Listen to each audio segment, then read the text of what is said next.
우리는 바울이 자신을 가리켜 사도로 부르심을 받았다고 하는 말의 여러 방면을 꼬여왔습니다. 물론 다음으로 확증해야 할 요점은 사도는 주님 자신에 의해서 매우 특별한 사명을 부여받았다는 것입니다. 이 점은 아주 중대한 것입니다. 사도행전 26장에 가보면 그 사명에 대한 고전적인 진술이 있습니다. 말하자면 아그리빠와 베스도 앞에서 신문을 받는 바울은 16절로 18절까지 그 점을 이렇게 나타냅니다.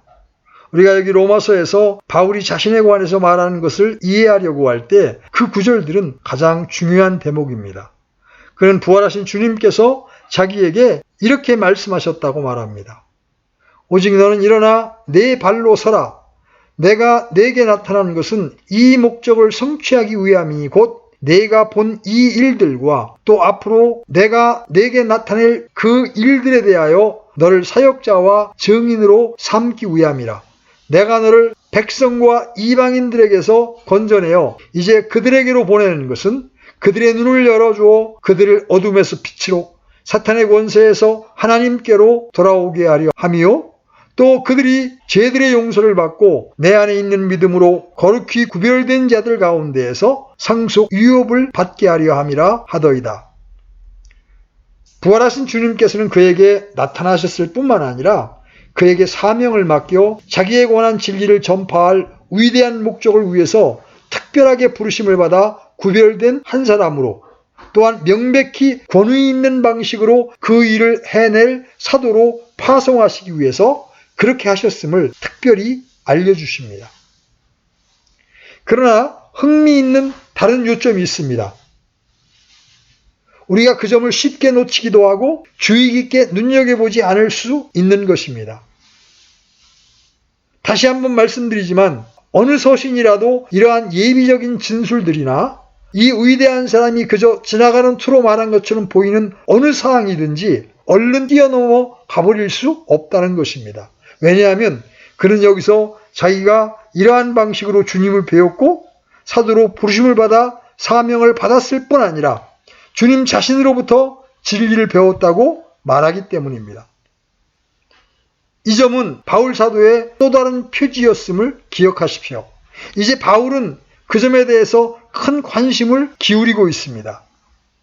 갈라디아서 1장 11절과 12절을 들어 제가 말하고 있는 것을 증거하겠습니다. 그러나 형제들아 내가 너희에게 확실히 알리노니 내가 선포한 복음은 사람을 따라 나지 아니하였느니라. 나는 그것을 사람에게서 받지도 아니하고 배우지도 아니하였으며 다만 그것은 예수 그리스도의 계시로 말미암았느니라. 그는 다른 사도들로부터 복음을 배우지 않았습니다. 만일 그렇게 했다면 그는 사도가 되지 못했을 것입니다. 그래서 사도는 그 점을 지적하고 있는 것입니다. 갈라디아서 1장을 계속 읽어나가면 그 점을 거듭해서 강조하고 있음을 발견하게 될 것입니다. 그러나 내 어머니의 태에서부터 나를 구별하시고 자신의 은혜로 나를 부르신 하나님께서 자신의 아들을 내 안에 계시하사 내가 그분을 이교도들 가운데 선포하는 것을 기뻐하실 때에 내가 즉시 혈육과 의논하지 아니하였고 예루살렘으로 나보다 먼저 사도가 된 자들에게로 올라가지도 아니하였으며 오직 아라비아로 들어갔다가 다시 다마스커스로 돌아간노라. 그 뒤 3년이 지나서 내가 베드로를 만나려고 예루살렘에 올라가 그와 함께 15일을 지냈으나 그가 베드로를 만나러 간 것은 베드로에게 배우기 위함이 아니었습니다. 베드로의 학생이나 제자가 되기 위한 것도 아니었고 베드로를 통해 진리를 듣고자 함도 아니었습니다. 전혀 아니죠. 그는 2장 마지막 부분에서 이야기하듯이 동등한 자격을 가지고 베드로에게 갔습니다. 사도는 자기가 전하는 진리는 어떤 인간적인 교사를 통해서 얻은 것이 아니라 주님 자신에 의해서 자기에게 전해진 것이라고 역설합니다. 복음 메시지 그리고 모든 메시지에 대한 이해도 지상의 육신을 입고 계실 때 12 사도들을 가르쳤던 바로 그 주님에 의해서 직접 그에게 주어졌습니다. 이 점은 정말 참으로 중요합니다. 그것은 바울이 자기를 사도로 부르심을 받았다는 진술의 일부입니다. 제가 이 가르침의 요지를 보다 더 구체적으로 말하고 싶은 것은 그 점을 다른 두 곳에서 말하고 있기 때문입니다. 고린도전서 11장 23절에서 바울은 이렇게 말합니다. 주의 만찬과 관련하여 말하는 대목입니다. 내가 너희에게도 전해준 것은 내가 주께 받은 것이니 곧 예수님께서 배반당하신 바로 그 밤에 빵을 집으사. 바울이 이렇게 말하면 그가 그것을 배우거나 사람들로부터 익힌 것이 아니라고 주장하는 거나 다름이 없습니다. 다시 고린도전서 15장 3절에서는 같은 요점을 말하고 있습니다. 내가 또한 받은 것을 무엇보다 먼저 너희에게 전하였노니. 11절에서는 이 사람들과 동등됨을 나타내는 또 다른 논증이 보입니다. 그러므로 나든지 그들이든지 우리가 그렇게 선포하며 너희가 그렇게 믿었느니라. 다른 말로 해서 그는 자기가 다른 사도들과 절대로 동등하다는 것을 역설하느라고 애를 쓰고 있습니다. 그는 부르심을 받은 사도였습니다. 그는 베드로만큼 참된 사도입니다. 그 다음에 세 번째 주장을 하고 있음을 주목하십시오. 곧 주께서 이 모든 일을 통해서 자기들로 매우 특별히 이방인에게 가라고 사명을 주셨다는 것입니다. 그래서 그는 로마에 있는 사람들에게 내가 이방인들인 너희에게 말하노라. 내가 이방인들의 사도인 만큼 내 직무를 존귀히 여기나니 이렇게 11장 13절에서 말하고 있습니다. 사도행전 26장 18절이 보여주듯이 바울더러 이방인에게 가라고 매우 특별하게 사명을 주신 분은 주님이십니다. 그는 전에는 히브리인 중에 히브리인이었으며 민족주의적인 입장에서 가장 편협한 사람이었는데 지금은 이방인의 사도가 되었다는 사실을 자랑합니다. 그는 그 직분을 크게 영광스럽게 여깁니다. 사도는 이 로마에 있는 그리스도인들이 자기를 진정한 사도로 인식하고 그 점에 대해 하등의 의문을 가지지 않기를 얼마나 간절히 바라는지 모른다고 말씀드리므로 그 모든 것을 요약하려 합니다. 어째서 당신은 그 점을 이렇게 강조하고 있소? 이렇게 제게 물어올 분이 있을지 모릅니다. 물론 훌륭한 이유가 있습니다. 그 당시 초대교회 시대에 자기들이 사도라고 주장하던 많은 사람들이 있었습니다. 예를 들어 요한계시록에 보면 그것을 알 수 있습니다. 2장 2절입니다. 내가 내 행위와 수고와 인내와 또 내가 악한 자들을 용납하지 못함을 아노니 스스로 사도라고 말하나 사도가 아닌 자들을 내가 시험하여 그들이 거짓말하는 자들임을 알아내었으며 자칭 사도라 하면서 거들먹거리는 사람들이 많았습니다. 그들은 자기들이 사도라고 주장했습니다. 그래서 사도 바울은 자연히 이 문제에 대하여 어떠한 의문도 없어야 한다는데 매우 큰 관심을 기울이게 된 것입니다. 옳은 일이지요? 그는 다른 사도들과 동등합니다. 그 때문에 이 시점에서 그것을 강조하고 있습니다. 그는 로마에 있는 교회 성도들이 지금 이 편지가 사도의 온전한 권위를 가지고 쓰여진 편지임을 알기를 바랍니다. 다시 말하면 주 예수 그리스도 자신의 충만한 권위로서 그가 편지를 쓰고 있다는 뜻입니다. 그는 사신입니다. 대표자요 온전한 권위를 힘입고 있는 자입니다. 그가 쓰는 것은 개인 편지가 아닙니다. 그것은 어떤 사람이 이 사람 저 사람들에게 보낸 편지가 아닙니다. 결코 그렇지 않습니다. 그것은 부르심을 받아 메시지를 받은 사람이 독특한 권위를 가지고 쓴 편지입니다. 그래서 그는 나는 예수 그리스도의 종일 뿐 아니라 부르심을 받은 사도라고 말하고 있는 것입니다. 여러분은 이제 그 말의 의미를 알았을 것입니다. 그러나 성경에는 언제나 실제적인 적용으로만 나타나지 않는 것이 있기 때문에 이 점이야말로 우리에게 매우 중요한 요점이라고 저는 생각합니다. 우리는 많은 주장들이 분분한 세대에 살고 있습니다.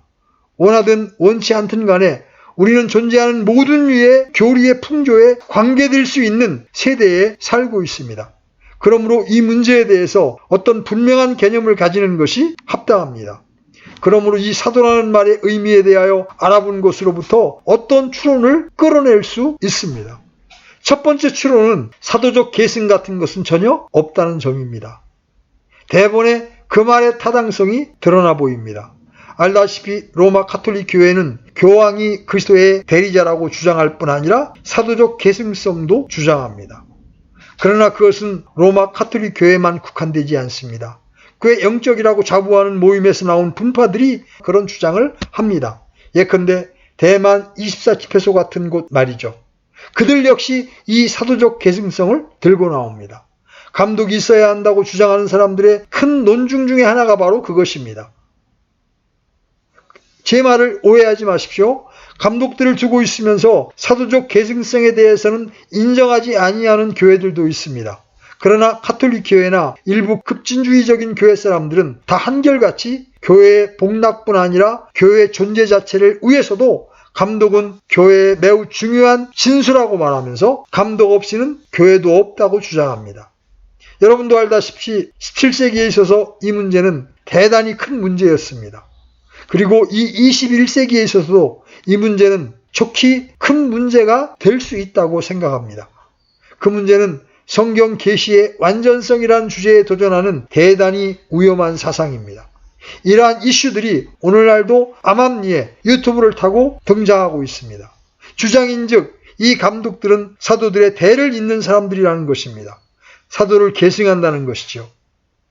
사도라는 용어를 바로 이해하게 되면 사도적 계승과 같은 그러한 일은 전혀 불가능함을 분명하게 알게 될 것이라고 저는 확신합니다.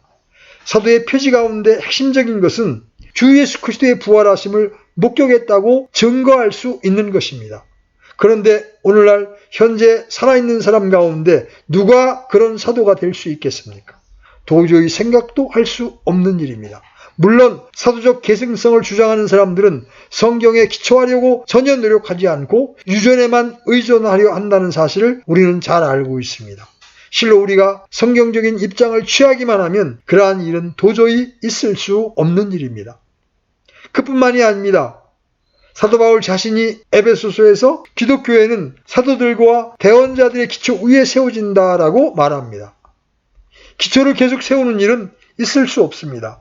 기초는 맨 처음에 한 번만 세우면 되는 것입니다. 또한 기초를 계속 확장시키지도 않습니다.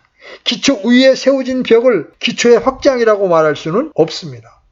벽은 기초 위에 서 있는 것입니다. 바울이 그 점을 진술하고 있습니다. 사도들과 대언자들은 기초입니다. 그러나 그 기초가 계속해서 놓여지는 것은 아닙니다. 더 나아가서 저는 그 점을 두려운 심정으로 말씀드립니다만 신약의 정경이 형성된 후에는 사실상 사도가 전혀 필요 없게 되었다는 것은 너무나 명백합니다. 우리가 알듯이 사도들의 여러 기능 중 하나는 권위 있는 가르침을 주는 일이었습니다. 우리는 이미 베드로가 그 문제와 관련하여 바울 서신들을 거론했음을 보았습니다. 즉 그 바울 서신들에는 깨닫기 어려운 것들이 있다고 말했습니다.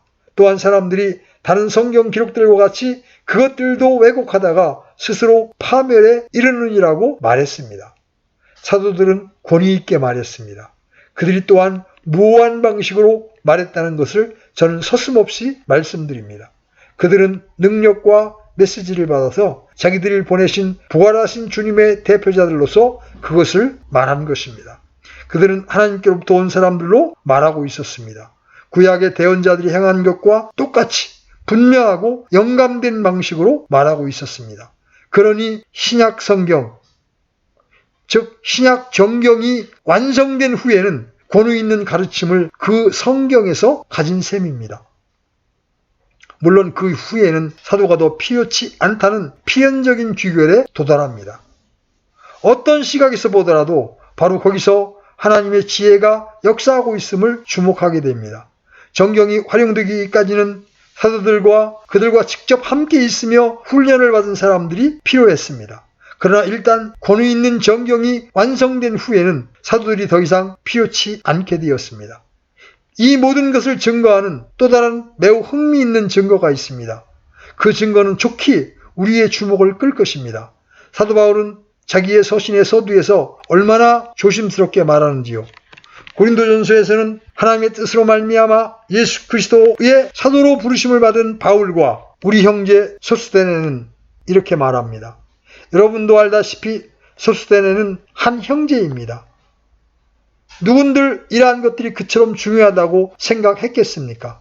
그 모든 것을 유심히 바라보기만 하면 사도는 매우 자기 본의적인 사람이라고 말할지 모릅니다. 나와 소스데네라고 말하고 있으니 말입니다. 어째서 그가 소스데네와 나라고 말하지 않습니까? 예, 그 문제들은 정중한 에티켓의 문제들이 아닙니다. 권위 있게 하나님께로부터 온 사람으로 말하고 있기 때문에 그렇게 표현하고 있는 것입니다. 바울은 자기가 주 예수 그리스도의 사도임을 알았습니다. 소수대네가 훌륭한 사람이었고 성도이기는 하지만 사도는 아니었습니다. 그래서 형제 소수대네라고 말한 것입니다. 또 다른 실례를 여러분에게 보여드리겠습니다. 고로스 1장 1절에서 이렇게 말합니다. 하나님의 뜻으로 말미암아 예수 그리스도의 사도가 된 바울과 우리 형제 디모데는 사도 바울이 아주 사랑하는 사람이었음이 명백합니다. 그러나 그는 사도가 아니었습니다. 그도 역시 형제입니다. 사도는 사람들을 사도로 만들겠다고 결심할 수도 없습니다. 그래서 그는 디모데는 나의 뒤를 이을 사람이다. 그는 사도가 될 것이다. 수세기에 걸쳐서 그런 식으로 이 사도권이 이어져 나갈 것이다 라고 말하지 않습니다. 절대 그렇지 않습니다. 하나님의 뜻으로 말미암아 예수 그리스도의 사도가 된 바울과 우리 형제 디모데는 빌립보서 1장 1절과 대조하면 그 점은 더욱 특별히 나타납니다. 예수 그리스도의 종 바울과 디모데는 빌립보에서 그리스도 예수님 안에 있는 모든 성도들과 또 감독들과 집사들에게 편지하노니, 바울이 자신을 예수 그리스도의 종이라고 표현할 때는 자기를 디모데와 함께 싸잡아 말합니다. 종의 문제일 때는 다 같이 하나입니다. 그러나 사도라는 명칭을 사용할 때는 그렇지 않습니다. 그 경우에는 구분합니다. 디모데는 종이었지만 사도는 아니었습니다. 자, 여러분, 이렇게 해서 이 어구들을 하나하나 살펴보는 것이 얼마나 중요한지를 알게 되었습니다. 예수 그리스도의 종 바울은 그러나 더욱더 나아가 사도로 부르심을 받아 이 큰 지위의 독특성을 여러분 보십시오. 그 지위는 반복될 수 없습니다. 초대기의 이후 사도는 전혀 존재하지 않았습니다. 사도라고 스스로 주장하면 그것은 사도라는 말의 의미에 대해서 신약의 가르침을 정면으로 대적하는 것입니다. 저는 이 점을 더 상세하게 말씀드릴 필요가 없습니다. 그러나 다만 히랍 정교회나 로마 가톨릭 교회나 다른 여러 가톨릭 운동에 가담하여 하나의 큰 교회로 합하자는 강압적인 요구를 해오는 사람들은 우리더러 사도적 계승성을 믿으라고 요구할 것입니다. 또한 중간에 어떠한 끊어짐이 없이 감독들이 그 사도직을 오늘날까지 계승해왔다고 믿을 것이며 오늘날에도 1세기의 바울이나 다른 사도들과 같은 사도들이 있다고 믿으라고 강조할 것입니다. 그러므로 1절과 같은 어구들을 살펴보는 것이 얼마나 중요합니까?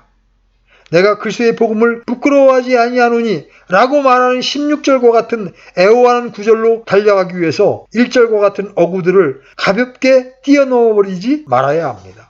사실상 문제는 1절에 있는 그 어구들로부터 시작됨을 생각해야 합니다. 여러분, 이제 이 1절이 참으로 중대한 교리를 담고 있음을 보십니까? 우리를 에워싸고 있는 이러한 특별한 논증들을 쉽게 넘어가 버리는 이유는 바로 처음에 나오는 교리를 너무나 많은 사람들이 자주 무시하기 때문입니다. 이제 세 번째 어구로 나아가 봅니다. 사도로 부르심을 받아 하나님의 복음을 위해 구별되었는데, 사도가 자신에 관해서 말하는 다음의 요점이 그것입니다. 저는 그가 여기서 한 단계 더 높은 단계로 올라가고 있다고 생각합니다. 우리는 매 어구마다 점진적으로 더 높은 단계를 말하고 있다고 생각합니다. 예수 그리스도의 종, 사도로 부르심을 받아 하나님의 복음을 위해 구별되었는데, 제가 왜 그렇게 말하는지 아시겠습니까? 그것을 이렇게 말씀드려 보겠습니다. 그 말이 단순히 사도로 부르심을 받아 일방적으로 복음을 전하라고 부르심을 받았다는 의미에 불과하다고 주장한 사람들이 있습니다. 그러나 만일 그러한 의미에 불과하다면 사도가 그렇게 말하는 것은 하등의 의미가 없습니다. 왜냐하면 사도라는 말을 통해서 이미 그 점을 말하였기 때문입니다. 우리가 사도가 받은 사명의 중대한 부분이 권위 있는 방식으로 복음을 가르치고 전하고 쓰기도 하는 일이었음을 알았습니다. 그러므로 그가 단순히 복음을 전하는 일을 위해 구별되었다라고만 말하고 있다면 중복적 표현에 불과하다고 말하겠습니다. 그러나 바울은 그렇게 하지 않고 있습니다. 바울은 언제나 자기가 사용하는 용어들을 매우 세심하게 사용합니다. 그러므로 이것은 단순한 반복이 아님을 여러분에게 보여드리고 싶습니다. 그는 자신에 대한 묘사를 더 보충하고 있습니다. 더 높고 영광스러운 수준으로 우리를 끌어가고 있습니다. 그러면 구별되었다는 말의 의도는 무엇입니까? 따로 떼어 놓았다는 의미죠? 그처럼 자기는 하나님의 복음을 위해서 따로 구별되었다고 말합니다. 하나님의 일을 위해서 따로 구별하였다는 것은 정확히 무슨 뜻입니까? 저는 바울이 여기서 말장난을 하고 있다고 생각하지 않습니다. 회심 전에 그는 어떤 유의 사람이었습니까? 그는 바리새인이었습니다. 히브리어로 바리새인이라는 용어의 의미는 구별된 자, 따로 떨어진 자입니다. 바리새인들은 자신들을 스스로 분리시켰습니다. 그들은 거리에 나가서 길을 걸을 때도 다른 쪽으로 걸어갔습니다. 그들의 옷자락이 다른 사람들에게 다 부정해지지 않도록 조심했습니다. 죄인들과 세리들과도 상종하지 않았습니다. 그것이 성경에서 말하는 바리새인입니다. 그러나 사도가 여기서 다음과 같은 식으로 말하고 있다고 추측하는 것은 그저 상상에 지나지 않습니다. 곧 나는 전에 자신을 바리새인으로 구별시켰다. 그러나 이제 내게 있어 진정한 실상은 이러하다. 나는 하나님께 내가 행할 특권을 가지게 된 이 위대한 일을 위해서 구별되었다. 나는 그 일의 일부로서 이 서신을 너희에게 쓰고 있는 것이다. 저는 바울이 이런 식으로만 말하고 있다고 생각하지 않습니다. 참된 구별, 하나님의 구별은 어떤 것입니까? 이제 우리는 바울이 여기서 의미하는 내용을 깊이 생각해 보아야 합니다. 다행히도 그는 자기가 무엇을 뜻하는지 다른 서신에서 말해주고 있습니다. 우리가 로마서를 공부할 때 동시에 다른 서신들을 풀어보지 않고는 도저히 이 로마서를 제대로 공부할 수 없다는 것을 알아야 합니다. 바울의 모든 서신들을 함께 숙고해 보아야 합니다. 갈라디아서 1장 15절로 16절까지에서 자기가 뜻하는 바가 무엇인지 정확히 말해주고 있습니다. 저는 이 대목이 대단히 감동적인 대목임을 발견합니다. 자, 13절부터 살펴봅시다. 거기에 유대인들의 종교 안에 있을 때 행한 나의 행실에 관해 너희가 들었거니와 내가 하나님의 교회를 극도로 핍박하여 피폐하게 하였고 내 조상들의 전통에 대해 더욱 심히 열심을 내어 내 민족 가운데에서 나와 동등한 많은 사람들보다 유대인들의 종교에서 더 득을 보았느니라. 그런 다음에 그러나 내 어머니의 태에서부터 나를 구별하시고 자신의 은혜로 나를 부르신 하나님께서 자신의 아들을 내 안에 계시하사 내가 그분의 이교도들 가운데 선포하는 것을 기뻐하실 때에 내가 즉시 혈육과 의논하지 아니하였고, 여기 내 어머니의 태에서부터 나를 구별하셨다는 표현이 나옵니다. 바로 그것이 그가 의미하는 바입니다. 하나님의 복음을 위하여 구별되었는데 언제? 그 어머니의 태로부터. 그가 사도로 부르심을 받기 오래전부터 바로 이 임무를 위해서 하나님께 택함을 받았습니다. 지금 그는 로마에 있는 교회에 편지를 쓰므로 그 임무를 수행하고 있습니다. 예레미야는 예레미야서 서론에서 자신에 관하여 그와 유사한 것을 말하고 있음을 기억할 것입니다. 그는 하나님께서 다음과 같은 방식으로 자기에게 말씀하셨다고 밝히고 있습니다. 예레미야서 1장 5절입니다. 내가 너를 뱃속에 짓기 전에 너를 알았고 내가 태에서 나오기 전에 내가 너를 거룩히 구별하였으며 너를 민족들을 향한 대언자로 세웠노라. 하나님께서 예레미야에게 그렇게 말씀하셨던 것입니다. 하나님께서 그 어미의 태중에 그를 조성하시기 전에 그가 모태에서 나오기 전에 그를 아셨고 그를 구별시키셨고 세우셔서 민족들을 향한 대언자가 되게 하셨습니다. 물론 이것을 예증하는 다른 신뢰들과 표본들은 많습니다. 여러분도 알다시피 심리인 요한의 경우도 그러한 경우입니다. 자기 어머니의 태에서부터 성령님으로 충만한 사람으로 심리인 요한을 성경에서 말하고 있습니다. 어떤 의미에서 모세나 삼손이나 다른 많은 사람들의 경우도 마찬가지입니다. 바울이 그 점을 여기서 말하고 있습니다. 그러니 바울은 한 단계 더 높은 단계를 말하고 있는 것입니다. 그는 예수 그리스도의 종입니다. 그렇습니다. 다른 모든 그리스도인들도 그리스도인들과 같이 말입니다. 디모데나 소스데네나 다 예수 그리스도의 종들입니다. 우리도 다 그러합니다. 그러나 그는 부르심을 받은 사도입니다. 사도 바울은 거기에만 머물지 않고 한 단계 더 나아갑니다.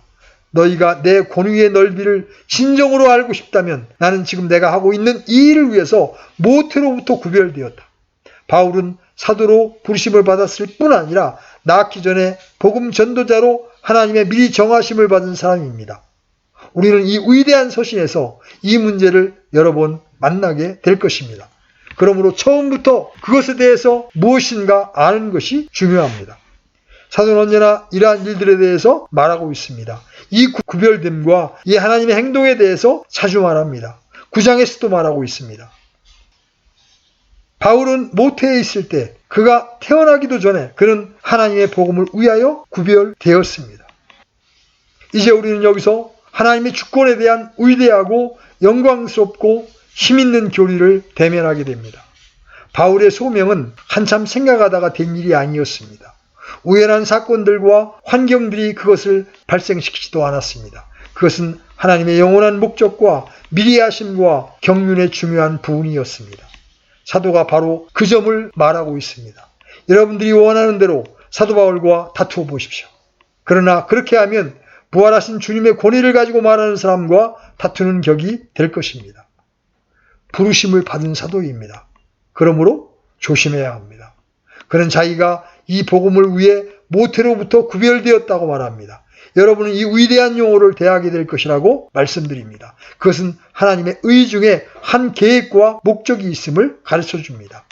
이 사람의 경우에서 그 점을 매우 분명하게 보지 않습니까? 우리는 바울의 놀라운 경력을 압니다. 그중 어느 것도 우연한 것이 하나도 없습니다. 그가 다섯 사람으로 태어난 것도 우연이 아닙니다. 또한 헬라 문화와 히브리 문화를 서로 같이 호기심 있게 살펴보게 된 것도 우연한 일이 아니었습니다. 또한 로마 제국의 시민으로 태어난 것도 우연이 아닙니다.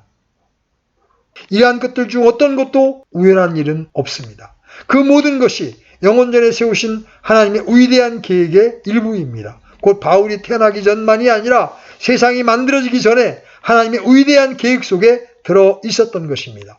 이 모든 것이 하나님의 생각 속에 들어 있었습니다. 하나님께서 그것을 나타내신 것입니다. 그 다음에 이 시간의 문제, 이 때의 문제는 우리에게 매우 흥미로운 것입니다.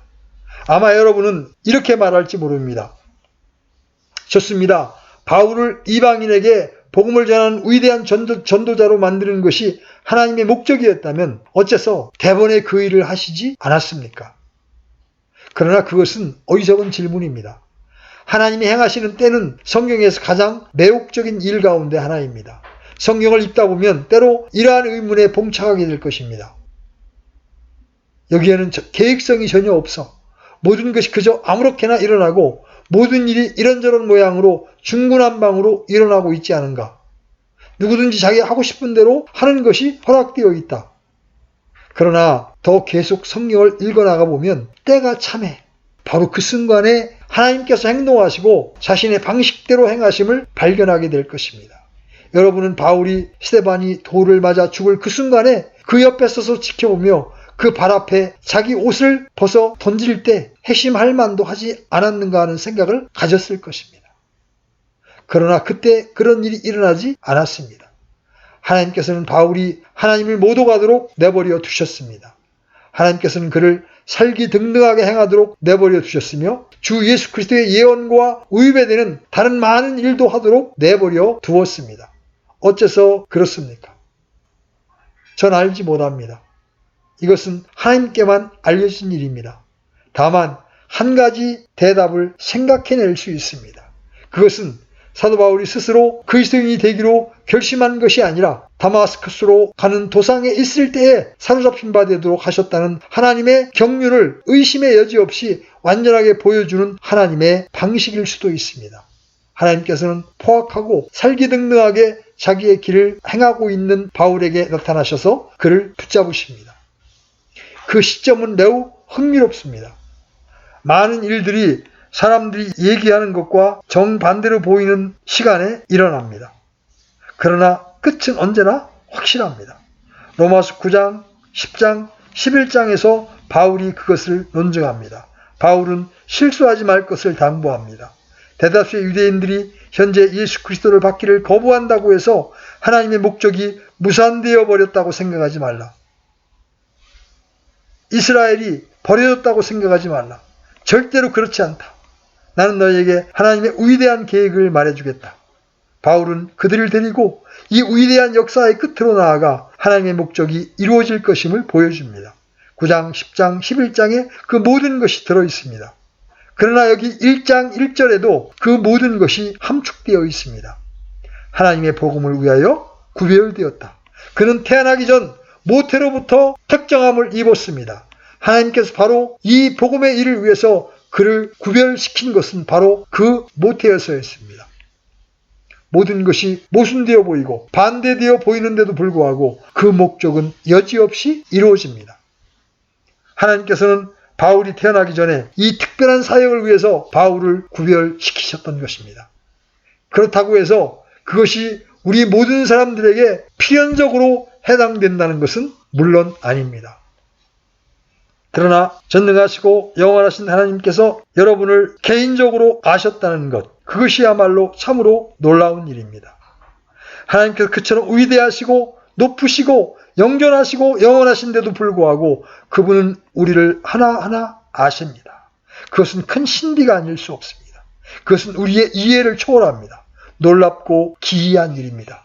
영광스러운 하나님께서 우리를 내려다보시며 하나하나 아신다고 하는 것을 생각해 보십시오. 제가 이해하기로는 바로 그것이야말로 성경이 성결과 성화를 전하는 방식입니다.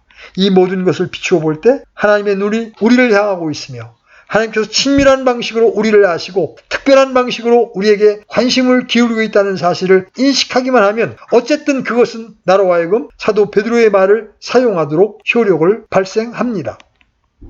베드로후서 3장 11절로 12절입니다.